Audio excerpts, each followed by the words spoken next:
جو شخص ہر شب جمعہ اور جمعرات کی درمیانی رات اس درود شریف کو پابندی سے کم از کم ایک مرتبہ پڑھے گا، موت کے وقت نبی پاک صلی اللہ علیہ وسلم کی زیارت کرے گا، اور قبر میں داخل ہوتے وقت بھی یہاں تک کہ وہ دیکھے گا کہ نبی پاک علیہ الصلوۃ والسلام اسے قبر میں اپنی رحمت بھرے ہاتھوں سے اتار رہے۔ آپ بھی پڑھ لیجئے، اللہم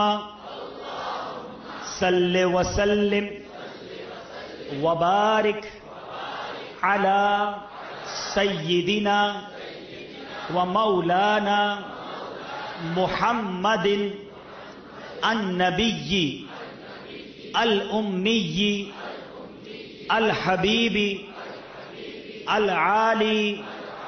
القدر العظیم الجاہ